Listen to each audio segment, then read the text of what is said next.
নমস্কাৰ কথনৰ নতুন এক অনুষ্ঠানলৈ মই আপোনালোকক আদৰণি জনাইছো আৰু মোৰ আজিৰ অতিথি আমাৰ মৰমৰ সংগীতা বৰুৱা পিছৰতি আৰু তেওঁ আমাৰ অসম নহয় সমগ্ৰ উত্তৰ পূৰ্বাঞ্চলৰ কাৰণে এটা সুনাম কঢ়িয়াই আনিছে। তেওঁ প্ৰেছ ক্লাব অফ ইণ্ডিয়াৰ সভাপতি নিৰ্বাচিত হৈছে। প্ৰথমতে মই তোমাক আমাৰ সকলোৰে হৈ অভিনন্দন জনাইছো যে তুমি বহুত ধন্যবাদ বহুত বহুত অসম ধন্যবাদ অসমৰ অসমৰ নহয় গোটেই পূৰ্বাঞ্চলৰ উত্তৰ পূৰ্বাঞ্চলৰ পৰা প্ৰথম আৰু প্ৰেছ ক্লাবৰ ইতিহাস কিমান 70 বছৰ 68 years 68 years 68 yearsত প্ৰথম কথা যে প্ৰথমবাৰৰ কাৰণে এগৰাকী মহিলা প্ৰেছ ক্লাবৰ সভাপতি হৈছে আৰু প্ৰথমবাৰৰ কাৰণে নৰ্থ ইষ্টৰ পৰা কোনোবা এগৰাকী সভাপতি হৈছে আৰু আমাৰ আটাইতকৈ ভাল লগা কথা হৈছে এইটোৱে যে আমাৰ গোলাঘাটৰ ছোৱালী এজনী গৈ প্ৰেছ ক্লাব অফ ইণ্ডিয়াৰ প্ৰেচিডেণ্ট হৈছে। তাতকে আৰু ভাল লগা কথা কি হ'ব পাৰে। বঢ়িয়া বঢ়িয়া বঢ়িয়া বঢ়িয়া তোমাৰ প্ৰথম কথা এই যে এনেকুৱা ধৰণৰ এটা পৰিৱেশত তুমি যে প্ৰেছ ক্লাবৰ প্ৰেচিডেণ্ট হলা, তোমাৰ যেতিয়া তুমি নিৰ্বাচিত হলা তোমাৰ কেনেকুৱা লাগিছিলে সেইদিনা? প্ৰথম কথাটো হৈছে আপুনি যেনেকে ক'লে আমাৰ নৰ্থ ইষ্টত বা অসমত নৰ্থ ইষ্টৰ কথাটো অলপ বেছিকে আহিছে। এইফালে মই ৰেষ্ট অফ ইণ্ডিয়াত দেখিছো যে মহিলা বস্তুটো বেছিকে আহিছে। তাৰ গুড মানে গুড আমাৰ দুইখন সমাজৰ মাজত যে মহিলাৰ স্থিতিটো কি সেইটো অকমান মোৰ নজৰত অলপ মানে বেলেগ ধৰণে দেখিবলৈ পাৰিছো। আৰু যিহেতু জাৰ্ণালিষ্টে প্ৰথমে নিজকে মহিলা হয় নে পুৰুষ হয় নে কি হয় সেইবোৰ নাচাই, জাৰ্ণালিষ্ট সেইটো মোৰ এটা ভাৱ আহিছিল। আৰু 2 নম্বৰ কথা, ইমান বহুত ভোটত জিকাত মোৰ এই কথাটো এটা বিশ্বাস হৈছে যে জাৰ্ণালিষ্টে বহুতে মুখ নুখুলিব পাৰে, আমি যেনেকে মুখ খুলি কথা কওঁ মুখ নুখুলিব পাৰে, কিন্তু ছাপোৰ্টটো খুব আছে যে জাৰ্ণালিজিমত যে সাংবাদিকতাত যে এটা আঁচ পৰিছে, এটা যে থ্ৰেটেন ফিল কৰিছে জাৰ্ণালিষ্টে, সেই বস্তুটো মোৰ হিচাপত এটা মোৰ কাৰণে এটা যেন এনালাইচিছত মোৰ সেই কথাটো অকমান মানে উপঙি আহিছে ওপৰলৈ। আৰু কাৰণ এইটো মানে ভোটত নাম দিব নালাগে, খালি মেম্বাৰশ্বিপটো হলেই হয়, আৰু সেইবোৰো মেম্বাৰশ্বিপো নেযায়, এইটো এননমাছ ভোটিং। চ' সেইকাৰণে মই ভাবো যে এই বস্তুটো এটা মেণ্ডেটো হয় যে জাৰ্ণালিষ্টিক যিটো মিডিয়া ফ্ৰীডম হয় তাক যাতে কোনো আৰু মানে তাক একো দাগ আনিব নোৱাৰে বা তাৰ কাৰণে প্ৰেছ ক্লাব থিয় হ'ব লাগিব, এই বস্তুটো এটা মেণ্ডেট আৰু এটা ৰেছপন্সিবিলিটি মোৰ হাতত গতাই দিয়া নিচিনা মোৰ লাগিছে। গতিকে তুমি তোমাৰ কাৰণে এই যে এতিয়া তুমি প্ৰেছ ক্লাব অফ ইণ্ডিয়াৰ তুমি নৱনিৰ্বাচিত সভাপতি, গতিকে এই যিটো প্ৰেছ ক্লাবৰ যিটো প্ৰেচিডেণ্টৰ যিটো পদবী, এই পদবীটোৰ গুৰুত্ব আৰু তাৎপৰ্য কি? গুৰুত্বটো তাৎপৰ্য এইটোৱেই যে এইটো ক্লাব যদিও কলিকতা প্ৰেছ ক্লাব প্ৰথম প্ৰেছ ক্লাব ভাৰতৰ, কিন্তু প্ৰেছ ক্লাব অফ ইণ্ডিয়া 1958ত আৰম্ভ হৈছিলে ইণ্ডিপেণ্ডেন্সৰ পিছত, যেতিয়া times of India, Hindustan times, এইবোৰৰ যিমান ডাঙৰ ডাঙৰ এডিটৰ আছিলে চব মিলি এই জেগাটো আৰম্ভ কৰিছিলে। আৰু নেহেৰুৰ দিনত আৰম্ভ হৈছিলে, সেইকাৰণে এই ঘৰটো দিয়া হৈছিলে। এইটো আগতে ফিৰোজ গান্ধী থকা ঘৰ, চ' সেই ঘৰটো দিয়া হৈছিলে আৰু তাৰ পৰাই তেনেকে চলি আছে। আৰু তাৎপৰ্য এইটোৱে যে আগতে এটা জাৰ্নেলিষ্টে লগ হোৱা ৰিলেক্স কৰিব পৰা এটা জেগাৰ নিচিনা হৈ পৰিছিলে প্ৰেছ ক্লাব অফ ইণ্ডিয়া কিন্তু বিগত কিছুমান বছৰত আমি এতিয়া দেখিবলৈ পাৰিছো যে মই যিটো ফাংচনিং দেখিছো সেইটো এনেকুৱা হৈছে যে এতিয়া এটা মিডিয়া ফ্ৰীডমৰ যদি কিবা মানে দাগ আহে তেতিয়াহ'লে তাৰ কাৰণে থিয় হ'ব লাগিব এই বস্তুটো আমি ইমাৰ্জেঞ্চিৰ সময়টো দেখিছিলো প্ৰেছ ক্লাবে এটা ডাঙৰ ৰোল প্লে কৰিছিলে তাৰ পিছত আমি দেখিছিলো যে ৰাজীৱ গান্ধীৰ দিনতো এনেকুৱা ব্ৰডকাষ্ট বিল এটা অনাৰ চেষ্টা চলাইছিলে আৰু যিটো মিডিয়া ফ্ৰীডমৰ দিগদাৰী হ'ব বুলি জাৰ্নেলিষ্ট গোটেই একগোট হৈ পেলাই প্ৰেছ ক্লাবৰ আণ্ডাৰত প্ৰটেষ্ট কৰিছিলে তাৰপিছত চৰকাৰে সেই কামটো নকৰিলে কিন্তু এতিয়া আমি দেখিছো যে ডিপিডিপি এক্ট আনিছে RTI টো ডাইলিউট কৰি পেলাইছে মিডিয়া ফ্ৰীডমত ডিপিডিপি এক্টৰ অলপমান জাৰ্নেলিষ্টৰ চিন্তা হৈছে কাৰণ এইটোত কোনো জাৰ্নেলিষ্টিক এক্সামশ্যন নাই যদিও ড্ৰাফটত আছিলে এই কথা লাইনটো কিন্তু সেইটো আঁতৰাই দিয়া হ'ল জাৰ্নেলিষ্ট এতিয়া সুধিব লাগিছে যে কিয় আঁতৰাই দিয়া হ'ল আৰু তাৰ ফাইন আপুনি জানিব 500 কোটি টকালৈকে ফাইন জাৰ্নেলিষ্টৰ কোনো ধৰ্ম নাই কোনো ৰিজন বিলং নকৰে জাৰ্নেলিষ্টে খালি মানুহৰ হৈ কনষ্টিটিউশ্যনৰ লগত থিয় হৈ এটা চাকৰি চ' সেইটোত অলপ চবৰ ডাঙৰ চিন্তা হৈছে চ' মই ভাবো যে তাৎপৰ্য এইটোৱেই যে যদি এই সময়ছোৱাত যদি জাৰ্নেলিজমৰ দিগদাৰী হৈছে তেতিয়াহ'লে কিন্তু যিটো প্ৰেছ ক্লাব অফ ইণ্ডিয়া যিটো কাণ্ট্ৰি চবতকে ভাৰতবৰ্ষৰ ডাঙৰ প্ৰেছ ক্লাব চবতকে বহুত বেছি মেম্বাৰ থকা প্ৰেছ ক্লাব সি এটা আগভাগীয় এটা ৰোল ল'ব লাগিব সেইটোৱেই তাৰ তাৎপৰ্য মোৰ হিচাপত গতিকে প্ৰশ্নটো হৈছে যে প্ৰেছ ক্লাব অফ ইণ্ডিয়া ভাৰতবৰ্ষৰ সাংবাদিকসকলৰ আটাইতকৈ এটা গুৰুত্বপূৰ্ণ এটা সংস্থা তেওঁলোকৰ আৰু এই প্ৰেছ ক্লাব অফ ইণ্ডিয়াৰ প্ৰেচিডেণ্টৰ যিটো পদবী সভাপতিৰ যিটো পদবী সেই পদবীটো মই ভাবো যে বৰ্তমান সময়ত সেইটো এটা অত্যন্ত গুৰুত্বপূৰ্ণ তাৰ গুৰুত্বটো বেছি বাঢ়িছে এতিয়া ইণ্টাৰেষ্টিং কথা এইটো যে তোমাৰ যদি যিটো সাংবাদিকতাৰ যিটো পৰিক্ৰমা যদি আমি চাওঁ যে তুমি ধৰা তোমাৰ এতিয়া কিমান বছৰ হ'ল সাংবাদিকতাত এই বছৰ নিয়েৰলি 30 বছৰ হ'ব 30 বছৰ হ'ব তুমি আৰম্ভ কৰিছিলা কেতিয়া মই 21 বছৰ বয়সতে আৰম্ভ কৰিছিলো 21 বছৰ বয়সতে আৰম্ভ কৰিছিলা 21 তুমি বছৰ তেতিয়া তুমি কি পঢ়ি আছিলা নেকি মই গুৱাহাটী ইউনিভাৰ্চিটিৰ পৰা গ্ৰেজুৱেশ্যন লৈ দিল্লীলৈ গৈছিলো আৰু চাকৰি কৰিম বুলি যোৱা নাছিলো যিহেতু সেই সময়ত আমাৰ খুব মিলিটেঞ্চিও হৈছিলে 1995-96 সেইটো সময়ত যে মিলিটেঞ্চি আছিলে খুব তেতিয়া আমাৰ ঘৰতো এনেকুৱা ধৰণৰ হৈছিলে যিখিনি মানুহে ল'ৰা ছোৱালী বাহিৰলৈ পঠিয়াব পাৰিছিল সেইবোৰ মানুহে সেই সময়ত ল'ৰা ছোৱালী বাহিৰলৈ পঠিয়াবলৈ চেষ্টা কৰিছিলে এতিয়া আমি দিল্লীত কেতিয়াৰ পৰা কেতিয়া তুমি দিল্লীলৈ গৈছিলা মই 95ত মই নেশ্যনেল হেৰাল্ডত ইণ্টাৰ্ণশ্বিপ কৰিবলৈ পাইছিলো কিন্তু মই ইণ্টাৰ্ণশ্বিপ কৰিবলৈ পাওঁতে মই ক'লো যে মোৰ পইচা নিদিলে মই ইণ্টাৰ্ণশ্বিপ নকৰো তেতিয়া যিজন হেৰি আছিলে আমাৰ এডিটৰ আছিলে তেখেতে কৈছে যে 2 মাহ যদি তুমি কৰি দেখুওৱা আমি যদি তোমাক ভাল পাওঁ তেতিয়াহ'লে তোমাক পইচা দিব পাৰিম তাৰপৰা 2 মাহৰ নহওঁতেই মোক মাতি নি ক'লে যে তোমাক এতিয়া আমি এটা ষ্টাইপেণ্ড দিব পাৰিম মোৰ ষ্টাইপেণ্ডৰ বিনা মই ইণ্টাৰ্ণশ্বিপ নকৰো আৰু নেশ্যনেল হেৰাল্ডত সোমোৱাৰ এটাই কথা আছিলে যে সেই সময়ত যদি ডাঙৰ পেপাৰবোৰত আমি সোমালোহেঁতেন মই পেপাৰবোৰ কেনেকে চলে সেই বস্তুটো মই শিকিব নোৱাৰিলোহেঁতেন এনেকুৱা পেপাৰ এটা নেশ্যনেল হেৰাল্ডৰ বৰ ডাঙৰ হিষ্ট্ৰী আছে কিন্তু সেই সময়ত ডাঙৰ আৰু পেপাৰ ওলাই গৈছিলে চ' সেইকাৰণে যদি সেনেকুৱা এটা পেপাৰত যদি মই কাম কৰো তেতিয়াহ'লে গোটেই তাৰ চব ডিপাৰ্টমেণ্টত কেনেকে চলে পেপাৰখন সেই বস্তুটো মই শিকিব পাৰিম সেইকাৰণে মই জইন কৰিছিলো তাৰপিছত ইউনাইটেড নিউজ অফ ইণ্ডিয়াই পৰীক্ষা পাতিলে 96ত তেতিয়া মই পৰীক্ষাত উত্তীৰ্ণ হৈ সোমালো আৰু মই মনত আছে এডিটৰে তেতিয়া মোক মাতি নি পেলাই কৈছিলে যে নৰ্থ ইষ্ট ইণ্ডিয়াৰ প্ৰথম মহিলা আমি হেডকোৱাৰ্টাৰ্ছত মানে UNI হেডকোৱাৰ্টাৰ্ছত এডিটৰ কোন আছিলে এডিটৰ আছিলে DS বিষ্ট বিশ্বাস এতিয়াও আছে আৰু D.S. বিষ্টে তেতিয়া মোক মাতি পেলাই সেই কথাটো কৈছিলে আৰু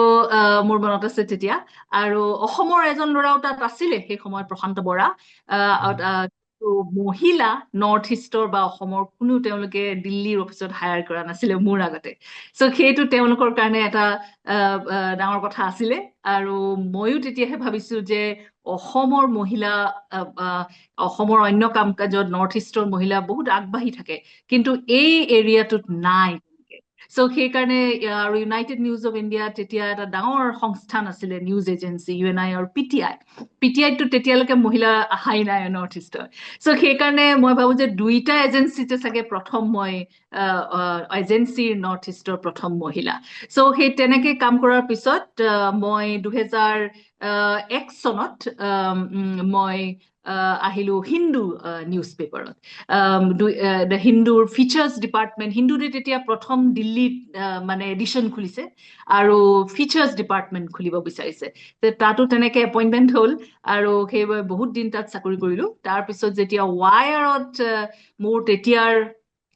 মানে এডিটৰ সিদ্ধাৰ্থ বৰদৰাজনে ৱায়াৰ খুলিব বিচাৰিলে কাৰণ ডিজিটেল এটা নিউজ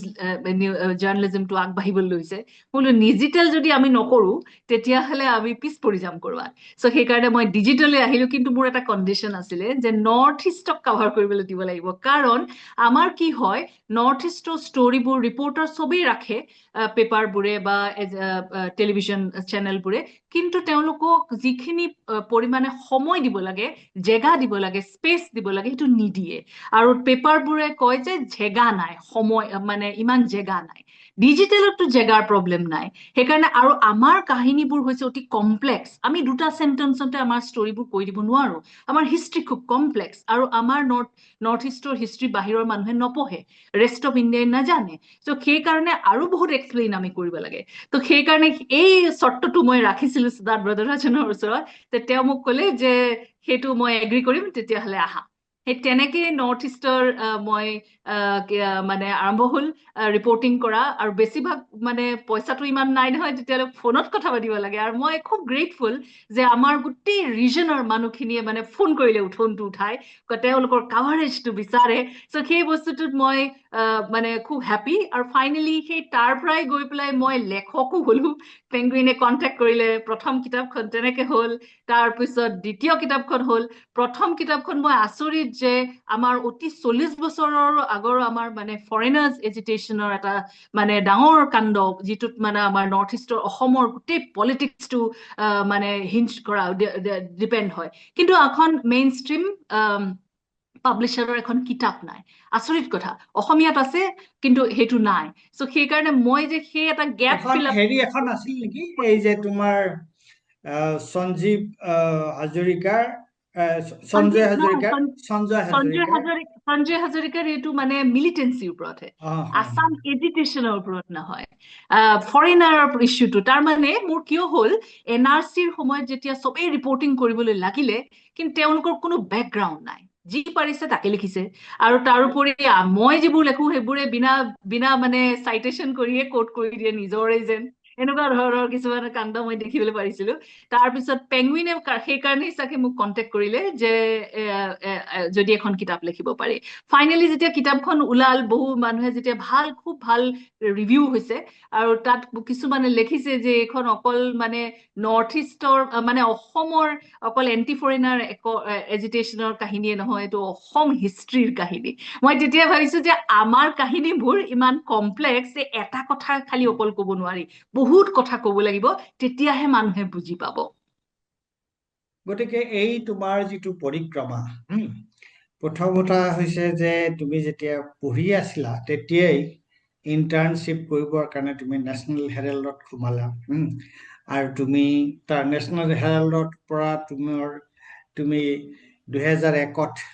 হিন্দুলৈ গ'লা তাৰপিছত হিন্দুৰ পিছত যেতিয়া ভাৰতদাসজন তেওঁ যেতিয়া দাৱে আৰম্ভ কৰিলে তুমি তালৈ আহিলা আৰু এটা কথা 2015 চনত মই এটা কথা লক্ষ্য কৰিছো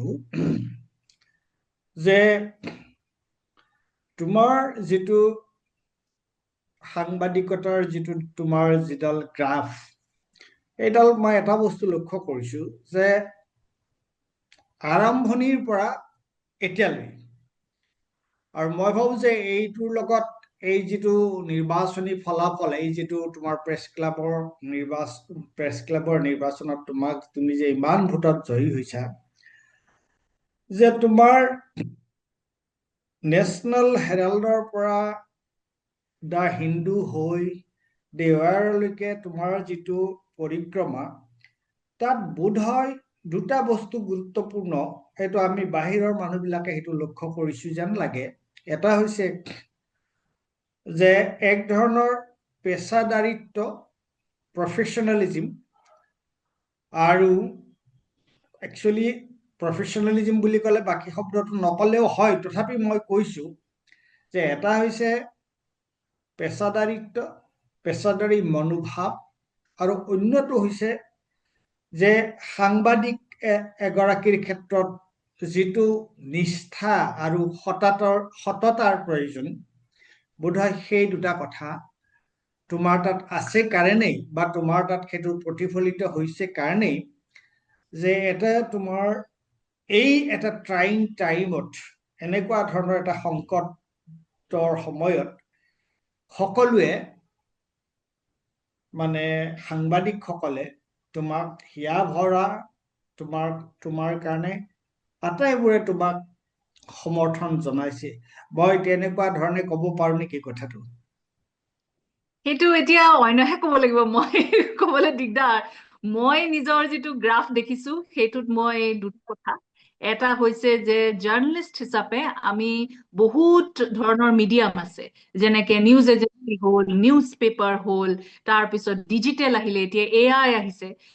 বহুত চেলেঞ্জো সেইবোৰ। আৰু দুই নম্বৰ কথা, কেনেকে ষ্টৰি লিখিব লাগে, news agency story,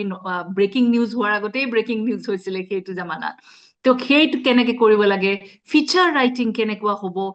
hard news writing কেনেকুৱা হ'ব, ডিজিটেলত কেনেকুৱা হ'ব, তাৰপিছত ভিডিঅ' ইউটিউব আহিলে তাত কেনেকে কি কৰিব লাগে, এই গোটেই স্পেনটো যদি আমি নেজানো জাৰ্নেলিষ্ট হিচাপে, তেতিয়াহ'লে আমাৰ ক'ৰবাত আমি ৰখি যাব লাগিব। চ' মই সেইটো সময়ৰ লগত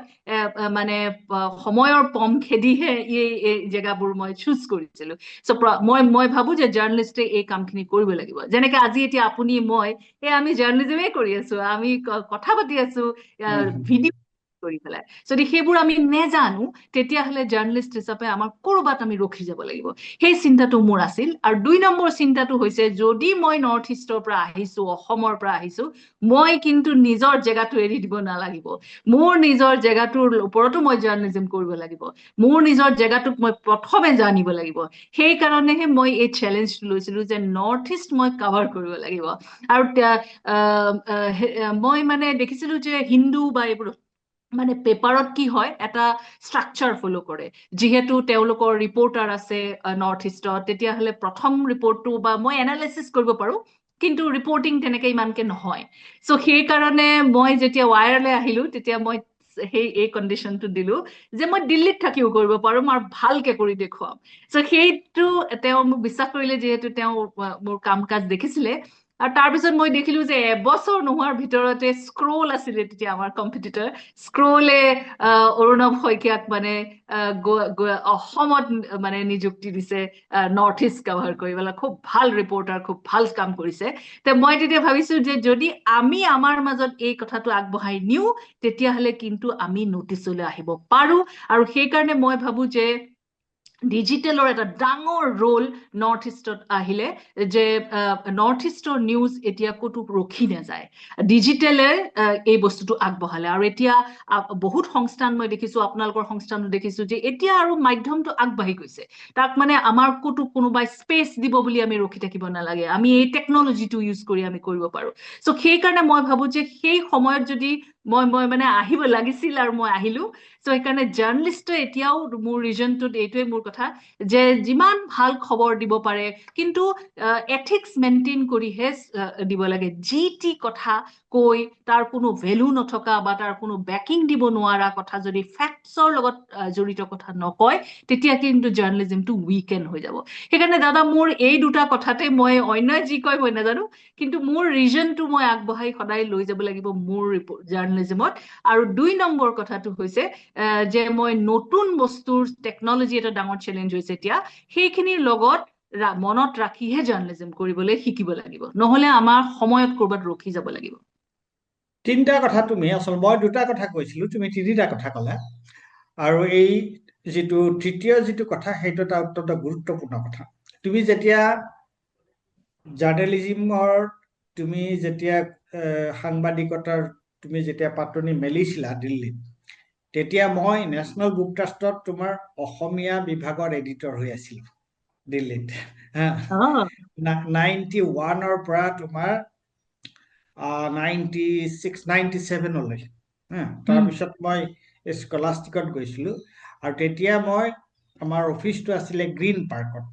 হয় মনত আছে মেইন ৰোডত এই আৰু মোৰ অলপ মনত পৰে মই যেন কিবা এটা প্ৰসংগত তোমাৰ কথা শুনিছিলো জানিছিলো তেনেকুৱা ধৰণৰ কিবা এটা মোৰ এতিয়া অলপ মনত পৰিছে তো তুমি তিনিটা কথা কৈছা এটা হৈছে মই যিটো কৈছিলো যে প্ৰফেশ্যনেলিজিম আৰু ইয়াত যিটো তোমাৰ প্ৰযুক্তিৰ যিটো প্ৰত্যাহ্বান সাংবাদিকতাত নতুন প্ৰযুক্তিৰ যিটো উদ্ভাৱন হৈছে আৰু সেই প্ৰযুক্তিক কেনেকুৱাকৈ ব্যৱহাৰ কৰা হৈছে সেইটো মই যিটো প্ৰফেশ্যনেলিজিম বুলি কৈছো পেছাদাৰিত্ব সেইটো এটা কথা আৰু অন্য এটা কথা হ'ল যে তুমি কৈছা আৰু সেই কথাটোলৈ মই তাৰ ওপৰত মই বেছি গুৰুত্ব দিম এইটো হৈছে এটা হ'ল প্ৰফেশ্যনেলিজিম আৰু এটা হৈছে জাৰ্নেলিষ্টিক এথিক্স সেইটো আৰু 3 নম্বৰ কথা সেইটো মই ভাবো যে সেই কথাটো তুমি কৈছা যে ৰৈ যাব যে যিটো মানে তোমাৰ যিটো তোমাৰ হেৰি কি বুলি কয় নৰ্থ ইষ্টক ৰিপ্ৰেজেণ্ট কৰাৰ যিটো কথা আৰু সেইটো মই ভাবো যে সেইটো এটা অত্যন্ত গুৰুত্বপূৰ্ণ কথা কিয়নো আমি নৰ্থ ইষ্টৰ পৰা যিসকল যাম নৰ্থ ইষ্টৰ পৰা যেতিয়া এই তথাকথিত মূল খুঁটিত যিসকলে কাম কৰিব তেতিয়া তেওঁলোকে নিজৰ যিটো সপোন সেই সপোনটো ৰাখি তেওঁলোকে কাম কৰাৰ কাৰণে যদি তেওঁলোক আগ্ৰহী হয় তেতিয়াহ'লে মই ভাবো যে আমাৰ অঞ্চলটোৰ যি আশা আকাংক্ষা সেইবোৰো এই তথাকথিত মূল খুঁটিৰ যিবোৰ মাধ্যম তাত প্ৰতিফলিত হ'ব পাৰে এতিয়া আটাইতকৈ মই ভাবো যে এইটো আটাইতকৈ গুৰুত্বপূৰ্ণ প্ৰশ্ন বুলি মই ভাবো যিটো কথা তুমি অলপ ইতিমধ্যে উল্লেখ কৰিছা সেইটো হৈছে যে এই মুহূৰ্তত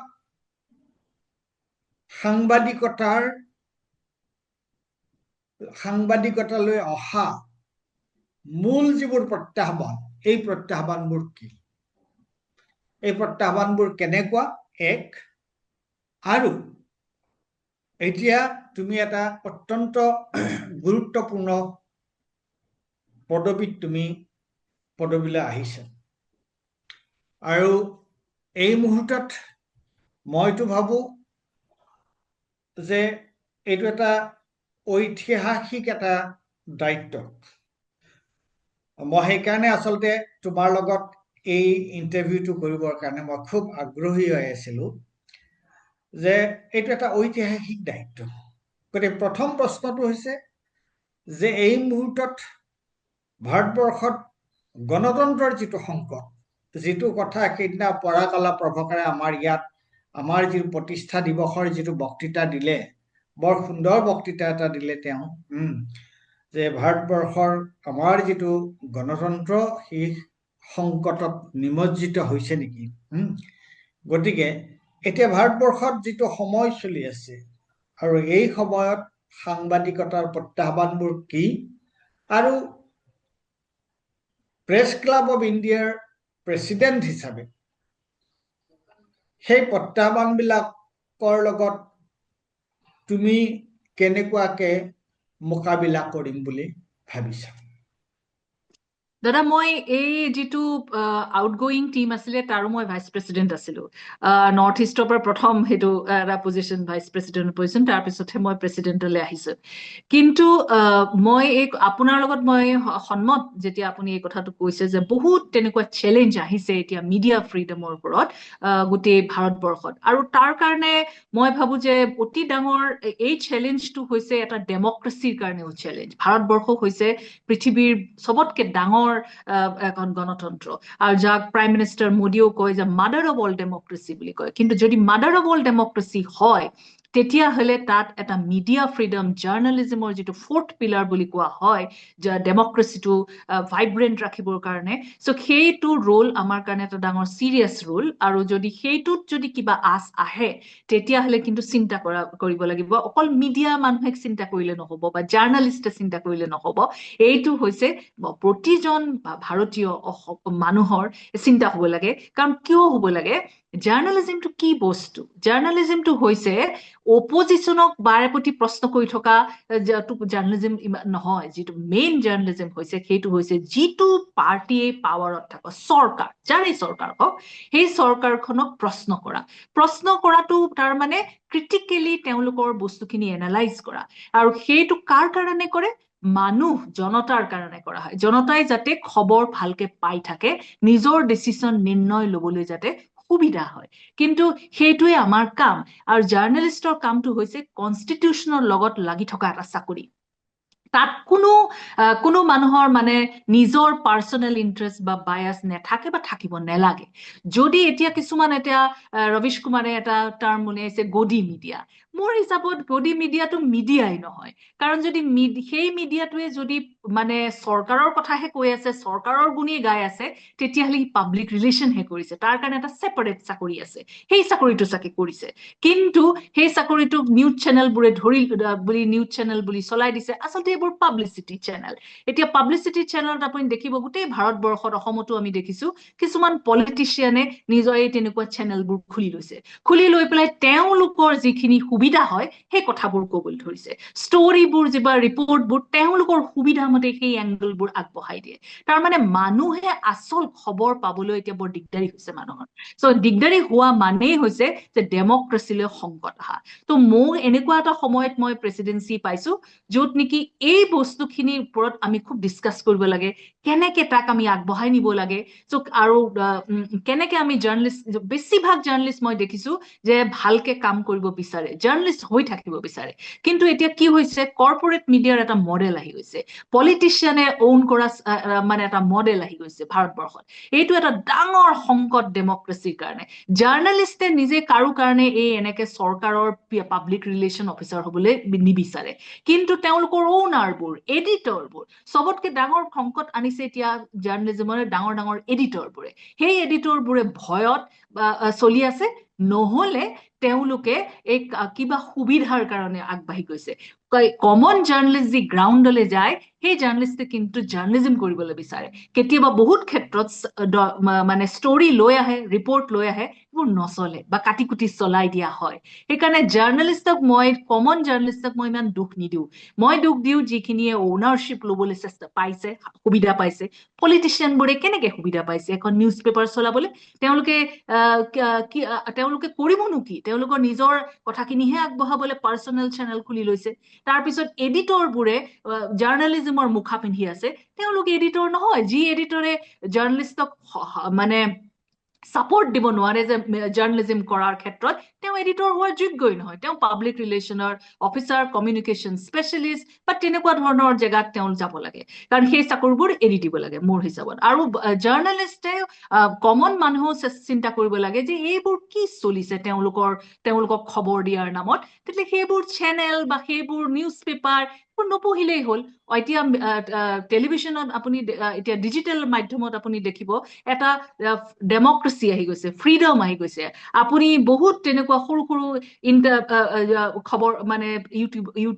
ইউটিউবত চলোৱা জাৰ্ণালিষ্টৰ আপুনি চেনেল দেখিব তেওঁলোকে কিন্তু সঁচা কাম কৰি আছে আৰু বহুত জাৰ্নেলিষ্টে এনেকুৱা কাম কৰিছে, এই চেনেলবোৰ আৰম্ভ কৰিছে নিজাববীয়াকৈ, কাৰণ তেওঁলোকে এই জাৰ্নেলিজমটো মানে বিসৰ্জন দিবলৈ বিচৰা নাই। এই যিটো এটা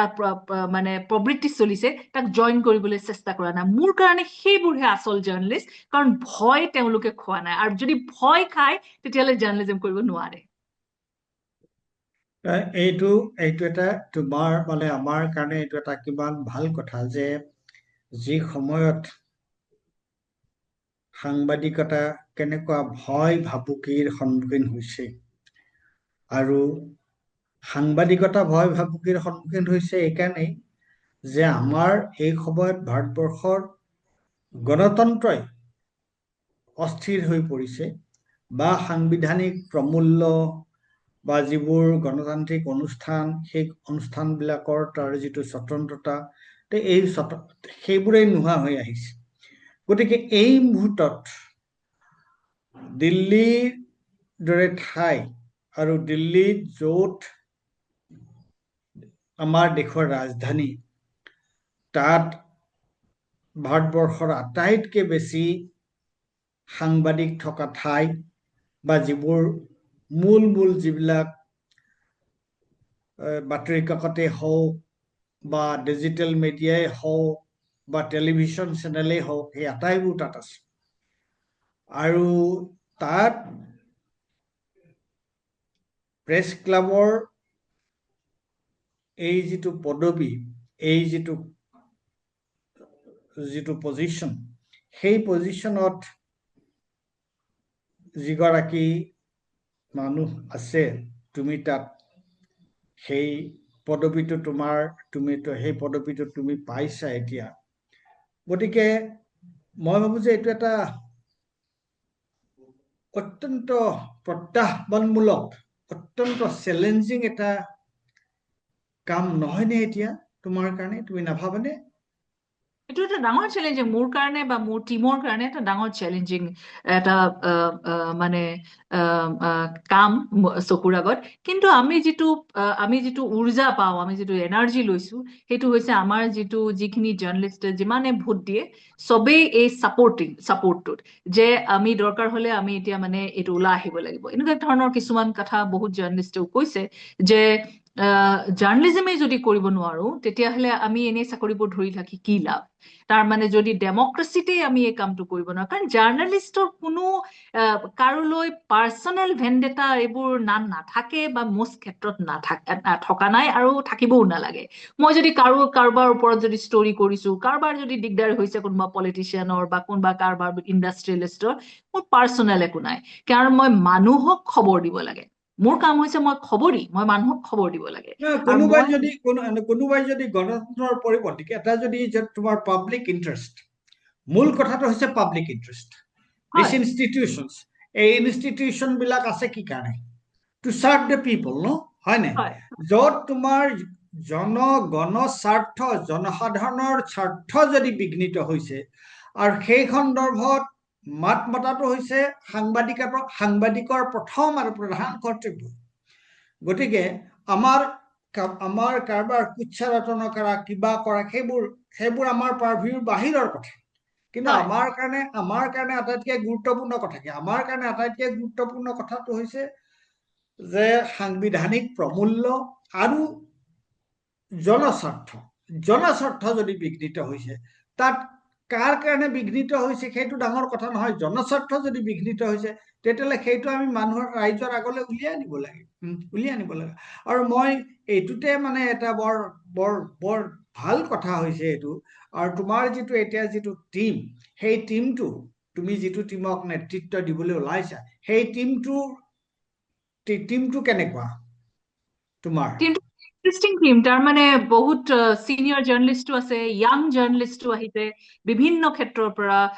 ৰিজনেল মিডিয়াই হওক বা ইংৰাজী মিডিয়াই হওক, হিন্দী মিডিয়া, এনেকুৱা ধৰণৰ বহুত আহিছে, য়াং মানুহ আহিছে। আৰু চিনিয়ৰ বহুত, মোৰ সতীৰ্থ এতিয়া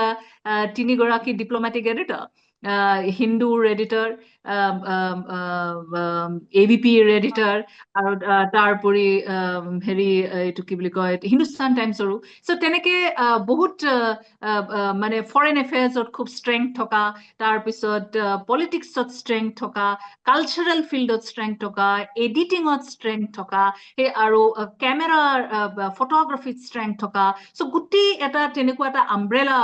এটা মই ক্ৰিয়েট কৰিবলৈ সক্ষম হৈছো, যাতে চব ক্ষেত্ৰতে আমি নজৰ ৰাখিব পাৰো আৰু কেনেকে সেই প্ৰতি ফিল্ডৰে স্পেচিফিক ফিল্ডৰে জাৰ্ণলিষ্টক আমি কেনেকে স্কিল ডেভেলপমেণ্ট কৰাব পাৰো, যাতে তেওঁলোকৰ বহুত জাৰ্ণলিষ্টৰ এতিয়া চাকৰি গৈছে, সেই চাকৰি তেওঁলোকে কেনেকে নিজে আত্মনিৰ্ভৰ হ'ব পাৰিব, টেকনলজিটো কেনেকে ইউজ কৰিব পাৰিব। টেকনলজি এটা ডাঙৰ চেলেঞ্জ হৈ আহিছে। তাৰপিছত এই ধৰণৰ এতিয়া লিগেল কেছবোৰ দি দিয়া হৈছে, জাপি দিয়া হৈছে তেওঁলোকৰ ওপৰত। আৰু যেতিয়াই জাৰ্ণলিজম কৰাৰ কাৰণে লিগেল কেছ দিয়ে, বেছিভাগতে আমি দেখো যে অ'নাৰ বোৰে, এডিটৰ বোৰে তেওঁলোকক চাকৰি এৰি যাবলৈ কয়, তাৰ মানে প্ৰব্লেম নিবিচাৰে। চ' সেইবোৰ তেওঁলোকৰ যে নিজৰেই প্ৰব্লেম হৈ পৰে, তেতিয়া তাৰ কাৰণে আমি প্ৰেছ ক্লাবে সহায় কৰিব লাগিব। আৰু এই কেছবোৰ মষ্টলি আমি দেখো যে কোনোবা পলিটিচিয়ানে, কোনোবা ইণ্ডাষ্ট্ৰিয়েলিষ্টে, কোনোবা তেনেকুৱা মানে বেয়া কাম কৰাৰ ক্ষেত্ৰতহে তেওঁলোকে ৰিপৰ্টিং কৰিছে, আৰু বহুত সৰু সৰু জেগাৰ পৰা এই কামবোৰ, ভাল কামবোৰ হৈছে, কিন্তু মানে ছাপৰ্টটো নাপায়। এতিয়া আপুনি দেখিব,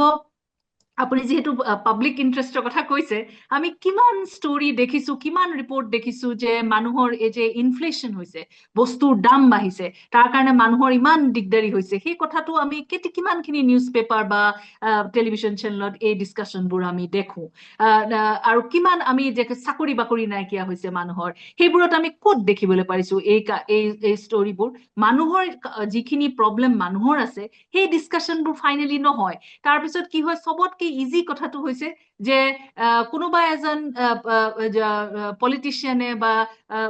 মিনিষ্টাৰে কিবা এটা কন্ট্ৰভাৰ্চিয়েল সেইদিনাখন কিবা এটা জানি বুজিয়ে চাগে কয়, আৰু সেইটোকে ডিছকাছ কৰি থাকে। সেইটো মানুহৰ কি লাভ? সেইখিনিত মানুহৰ লাভ হ'ব যেতিয়া আপুনি কথা পাতিব যে পইচাৰ দাম, এতিয়া ৰুপিটো খুব তললৈ নামি গৈছে, তাৰ মানে আমাৰ ইকনমিক ষ্টেটাছটো কেনেকুৱা হৈছে। ইকনমিক ষ্টেটাছটো আমাৰ ভাল হলেহে আমাৰ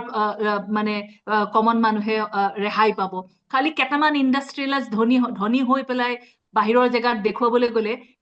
বেছিভাগ মানুহৰ সহায় হ'ব জানো? চ' সেই কথাবোৰ, সেই ডিছকাশ্যনবোৰ, এইবোৰ আমি মানে আহিবলৈকে নাপাওঁ। আচলতে সেইটোহে জাৰ্ণালিজম। চ' সেইকাৰণে মই ভাবো যে বহুত জাৰ্ণলিষ্টে এই কামবোৰ কৰিব বিচাৰে, কিন্তু টেকনলজি এটা চেলেঞ্জ হৈ পৰিছে, আৰু কোনো ট্ৰেইনিং অৰ্গেনাইজেশ্যনবোৰে নিদিয়ে বা ইণ্ডিভিজুৱেলবোৰক। সেইবোৰো আমাৰ এতিয়া চেষ্টা হ'ব, কেনেকে মোৰ টিমটো সেইকাৰণে খুব ভাইব্ৰেণ্ট টিম, আৰু খুব মানে কিছুমান ট্ৰেইনাৰো আছে, জাৰ্ণলিষ্ট ট্ৰেইন কৰে টেকনলজিত। জাৰ্ণলিষ্টৰ কাৰণে চিকিউৰিটি এটা ডাঙৰ প্ৰব্লেম হৈ গৈছে। আমি কাৰণ এই গেজেটবোৰ ইউজ কৰিব লাগে, তাত কেনেকে আমি চাইবাৰ চিকিউৰিটি জাৰ্ণলিষ্টৰ কাৰণে হ'ব পাৰে, কেনেকে নিজৰ চ'ৰ্চ আমি বচাব পাৰো, কাৰণ চ'ৰ্চটো ছেফগাৰ্ড দিয়াটো সুপ্ৰিম কোৰ্টেও, কনষ্টিটিউশ্যনেও সেইটো ছাপৰ্ট কৰে জাৰ্ণলিষ্টক, কাৰণ খবৰটোহে মেইন বস্তু, ফেক্ট হয় নে নহয়। চ' সেই বস্তুবোৰ আমি এতিয়া মানে সেইখিনিও লগতে আগবঢ়াই নিব লাগিব, কাৰণ অকল মিডিয়া ফ্ৰীডমেই নহয়, বহুত চেলেঞ্জ আহিছে আপুনি যেনেকে কৈছে। সেই চেলেঞ্জ খিনিতো কেনেকে জাৰ্ণলিষ্টে, যিখিনি জাৰ্ণলিজম কৰিব বিচাৰে, সাঁতুৰিব পাৰে তেওঁলোকে ভালকে, সেইটোও আমাৰ চেষ্টা হ'ব। দুটা কথা, এটা হৈছে কি তুমি এটা কথা কৈছা যে এটা যিটো টেকনলজিকেল, যিটো প্ৰযুক্তিগত যিটো প্ৰত্যাহ্বান আহিছে, সেই ক্ষেত্ৰত সাংবাদিকসকল তাৰ কাৰণে প্ৰস্তুত হ'ব লাগিব, আৰু তাৰ কাৰণে তেওঁলোকক প্ৰশিক্ষণৰ প্ৰশ্ন আছে, সেইবোৰ কথা আহিব। আৰু এটা অতিৰিক্তভাৱে, ওপৰঞ্চিভাৱে এটা ডাঙৰ সমস্যা আহিছে আমাৰ সাংবাদিকৰ যিটো সুৰক্ষা আৰু নিৰাপত্তাৰ যিটো প্ৰস্তুত আহিছে, সেইটো সন্দৰ্ভতো তোমালোকে ব্যৱস্থা ল'ব লাগিব। আৰু তোমালোক যেতিয়া দিল্লী প্ৰেছ ক্লাবৰ তুমি যেতিয়া প্ৰেচিডেণ্ট, তাৰ যিটো পৰিসৰ, সেইটো দিল্লী নে সমগ্ৰ ভাৰতবৰ্ষ? সমগ্ৰ ভাৰতবৰ্ষত, কাৰণ আমি ডাঙৰ চবতকে ডাঙৰ প্ৰেছ ক্লাব এইটো। সেইকাৰণে কিছুমান মানুহে এতিয়া কয়, আমি মানে মই লাষ্ট 5-6 yearsত দেখিছো যে প্ৰেছ ক্লাব অফ ইণ্ডিয়াই মানে চবতকে বেছি প্ৰেছ ৰিলিজ মানে ইছ্যু কৰিছে, কণ্ডেম কৰি কিছুমান পুলিচ বা এনেকুৱা আহ্বান জনাই যে এই জাৰ্ণলিষ্টে দিগদাৰী কৰিব নালাগে, এনেকুৱা ধৰণৰ কিছুমান বহুত। তেতিয়া কিছুমান দিল্লীত এতিয়া চিনিয়ৰ মানুহে কয় যে এই প্ৰেছ ৰিলিজবোৰ ইউজ কৰি কি লাভ? কিন্তু আমি দেখিছো যে সৰু জেগাবোৰত যদি প্ৰেছ ক্লাবে থিয় দিয়ে তেওঁলোকৰ লগত, কিন্তু তেওঁলোকৰ কাৰণে এটা ডাঙৰ সুৰক্ষা কবচ এইটো। চ' সেইকাৰণে আমি সেইটোৰ পৰাও এটা ইনস্পিৰেশ্যন লৈছো। আৰু কিছুমান কেছ আমি অলৰেডি জাৰ্ণালিজিম কৰাৰ কাৰণে সৰু সৰু জেগাত মানে জাৰ্ণালিষ্টৰ দিগদাৰী হৈছে, তেওঁলোকক আমি প্ৰ বনো কেনেকে লিগেল হেল্প দিব লাগে সেইবোৰো আমি কৰিছো তেওঁলোকৰ সুৰক্ষাৰ কাৰণে। সেইকাৰণে আমি এটা ফৰ্মেলাইজ কৰিব খুজিছো, এটা লিগেল চেল অতি জৰুৰী হৈছে। আৰু সেই চেলটোৰ আধাৰতে যদি অন্যও কোনোবা খুলিব পাৰে অন্য প্ৰেছ ক্লাবে, সেইটো খুব ভাল কথা। আৰু নুখুলেও যদি আমি প্ৰতিটো ৰিজনতে প্ৰতিখন ষ্টেটতে কেনেকে আমি খুব ভাল এডভকেট হায়াৰ কৰিব পাৰো আৰু তেওঁলোকক ভালকে ট্ৰেইন কৰিব পাৰো, যে জাৰ্ণালিষ্টে যদি জাৰ্ণালিজিম কৰাৰ কাৰণে দিগদাৰী হৈছে তেওঁলোকক কিন্তু প্ৰ বনো কেনেকে আমি এটা ছাপোৰ্ট দিব পাৰো, আৰু সেই বস্তুটো আমি চেষ্টা কৰিম। আৰু 2 নম্বৰ কথা, এতিয়া মানে প্ৰেছ ক্লাবৰ লাষ্ট কমিটি যিটো আছিলে, সেই কমিটিত ময়ো আছিলো তেতিয়া। তাতে আমি 22টা ইলেক্টেড প্ৰেছ ক্লাব আছে ভাৰতবৰ্ষত। সেই তেওঁলোকে চবেই মিলি আমাক ছাপোৰ্ট কৰিছিলে। DPDP এক্ট যিটো আনিছিলে তাক আমি অপ'জ কৰিছো চৰকাৰৰ ওচৰত। চ' সেইটোত আমাক ছাপোৰ্ট কৰিলে। তাৰ পৰা কিন্তু এটা নতুন কথা ওলাইছে, সেইটো হৈছে যে এটা ডাঙৰ মানে এছ'চিয়েশ্যন বা ফেডাৰেশ্যন লাগে এতিয়া গোটেই ইলেক্টেড বডিখিনি প্ৰেছ ক্লাবৰ সৌজন্যত। চ' সেইটোও আমি এতিয়া আগবঢ়াম, কেনেকে তাত ময়ো মেম্বাৰ, আৰু কেনেকে আমি আগবঢ়াম যাতে চব একগোট হ'ব পাৰে জাৰ্ণালিজিম বচাবৰ কাৰণে ভাৰতবৰ্ষত, মানে কেনেকে আমি বচাব পাৰো তাৰো এটা আমি আৰম্ভ কৰাৰ চেষ্টা কৰিছো। চ' আৰু 2 নম্বৰ কথাটো হৈছে এটা মিডিয়া বিল ৰেডি কৰা হৈছে। আৰু সেই মিডিয়া বিলটো তাৰমানে ভাৰতবৰ্ষৰ মিডিয়া পলিচি এতিয়ালৈকে একো নাই গভমেণ্টত। আমি সেইকাৰণে মিডিয়া বিল এখন ৰেডি কৰিছো, আৰু সেই বিলখন আমি MP যিমান আছে চবৰ লগতে আমি কথা পাতিছো। মানে ৰুলিং পাৰ্টিৰ MP ইমান মানে এংগেজ হোৱা নাই, কাৰণ তেওঁলোকৰ কিমান পাৱাৰ আছে আমি নাজানো, যদিও ৰুলিং পাৰ্টিত আছে। কিন্তু অপজিশ্যনৰ MP বিভিন্ন পাৰ্টিৰ আমি প্ৰেছ ক্লাবলৈ মাতি অনা হৈছে, তেওঁলোকৰ লগত ডিছকাছ কৰা হৈছে কেনেকে তেওঁলোকে পাৰ্লিমেণ্টত এই বস্তুটো আগবঢ়াই নিব পাৰে। সেইটোও আমাৰ এতিয়া কামিং ছেশ্যনত, এইবাৰতো বাৰু খুব কম সময় আমি ইলেকশ্যন হৈ আছিলে, তাৰপিছত আমাৰ এইটোও চেষ্টা হ'ব যে কেনেকে সেই বিলবোৰ আমি পাৰ্লিমেণ্টৰ আগত আমি নিব পাৰো, যাতে সেইখিনিয়ে সুবিধা হ'ব। আৰু তাত বহুত ডাঙৰ এটা কথা আছে, সেইটো হৈছে মিডিয়াক কেনেকে ফাইনেন্স কৰিব লাগে। কাৰণ ডেমক্ৰেচিত আপুনি দেখিব, অন্য বহুত ডেমক্ৰেচিত আপুনি দেখিব, ইউৰোপত পাৰ্টিকুলাৰলি দেখিব, যে কেনেকে মিডিয়া অৰ্গেনাইজেশ্যনবোৰ ফাণ্ডিং হ'ব লাগে, যাতে তেওঁলোক চৰকাৰৰ যিটো চৰকাৰে আহে, পাৱাৰলৈ আহে পাৰ্টি, তাৰ মানে ভিক্টিম হ'ব নোৱাৰে, মানুহৰ হৈ থিয় হৈ দিব পাৰে। চ' সেইবোৰো আমাৰ তাত সেই বিলবোৰত আছে, কেনেকে আমি ভাৰতবৰ্ষলৈ বস্তুটো আনিব পাৰো। আৰু অপজিশ্যনৰ মেম্বাৰখিনি খুব ছাপোৰ্ট কৰিছে, আৰু সেইকাৰণে মই ভাবিছো যে এইটো আমি পাৰ্লিমেণ্টত কামিং ছেশ্যন আমি আগবঢ়াব পাৰিম বুলি। নাই, এইটো এটা গুৰুত্বপূৰ্ণ কথা তুমি ক'লা, এই যিটো বিলখনৰ কথা উত্থাপন কৰিলা। কিয়নো আমাৰ ফ্ৰীডম অফ এক্সপ্ৰেছনৰ যিটো কথা, আমাৰ তাততো তোমাৰ সাংবাদিকৰ স্বাধীনতা বুলি আৰু কনষ্টিটিউশ্যনত বেলেগ ধৰণৰ বস্তু এটা নাই। ইট ইজ ৰেফাৰ্ড ফ্ৰম এই যিটো ফাণ্ডামেণ্টেল যিটো আমাৰ ৰাইটছ আছে, তাৰ যিটো মানে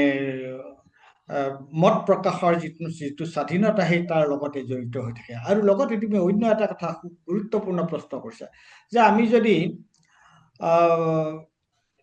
জাৰ্ণেলিজিমক, প্ৰেছক যদি আমি 4th পিলাৰ অফ ডেমক্ৰেচি বুলি কওঁ, গতিকে first, second, third pillar of democracy, তাৰ যিটো তোমাৰ ফাইনেন্সিয়েল যিটো কথা, তো গভমেণ্টেইটো ছাপোৰ্ট কৰে। তাৰ যিটো ফাইনেন্সিয়েল ফাউণ্ডেশ্যন, এইটোতো চৰকাৰৰ দ্বাৰা দিয়া হয়, নহয় জানো? হয়, গতিকে চৰকাৰে চৰকাৰ, সেই বস্তুটো আনিব লাগিব। অন্য জেগাবোৰত আমি এতিয়া দেখো, ইউৰোপীয়াত বহুত দেখো যে চৰকাৰে ফাণ্ডিং কৰে। গতিকে সেইটো এটা গুৰুত্বপূৰ্ণ প্ৰশ্ন। ঘটনাটো হৈছে, যদি উই প্ৰটেক্ট আৱাৰ ডেমক্ৰেচি, আৰু ফাণ্ডিংটো যদি আমি, এতিয়া কি হৈছে, এতিয়া অবলাইজ হ'ব লাগে যে এটা ঠিকাৰ কাৰণে মালিকে ঠিকা পালেহে, তোমাৰ অন্য ব্যৱসায়ত চৰকাৰে সহায় কৰিলেহে তেতিয়াহে নিউজ পেপাৰখন চলিব বা কিবা ধৰ। গতিকে এই গোটেই যিটো আমাৰ যিটো ইণ্টাৰনেলি আমি যে ইমান এটা ডিপেণ্ডেণ্ট হৈ পৰিছো, সেইটো এটা ডাঙৰ সমস্যা এটা আছে। গতিকে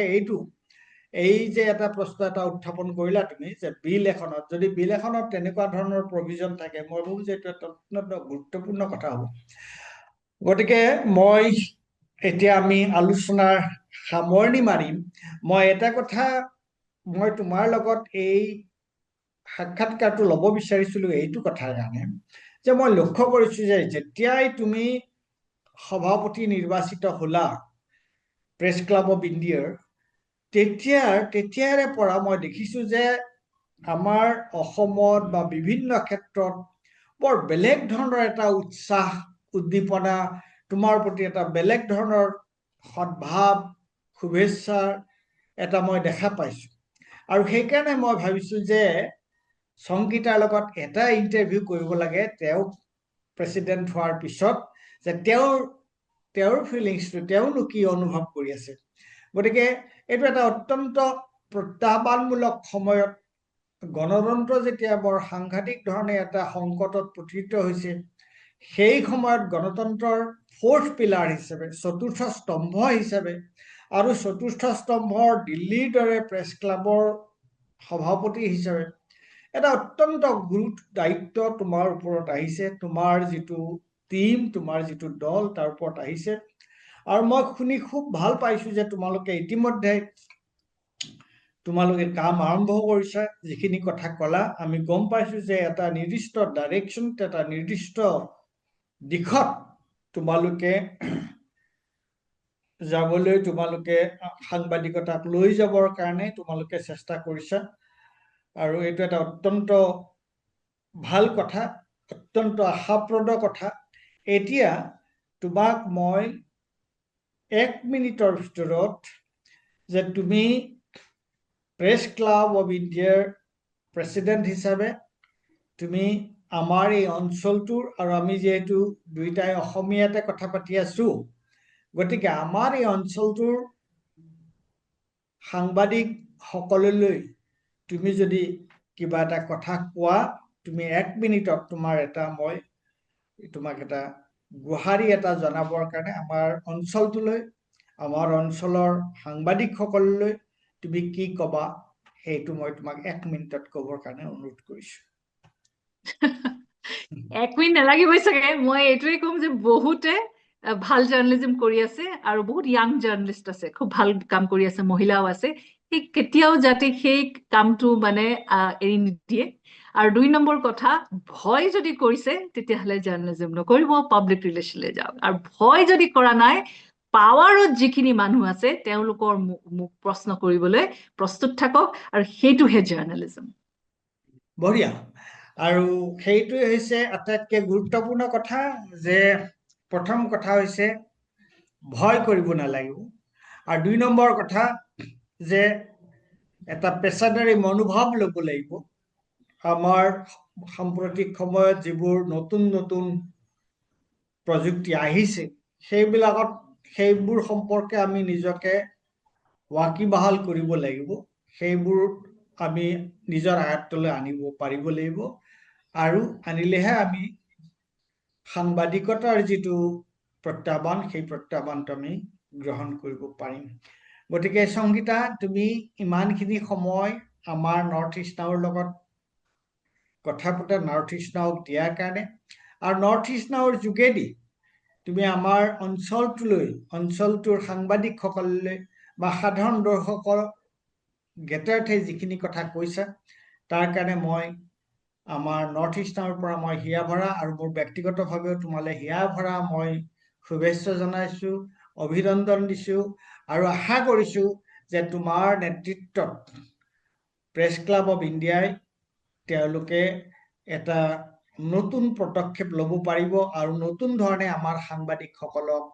নেতৃত্ব দিব পাৰিব, তেওঁলোকক এটা পথ প্ৰদৰ্শন কৰিব পাৰিব। ধন্যবাদ। ধন্যবাদ দাদা, ধন্যবাদ।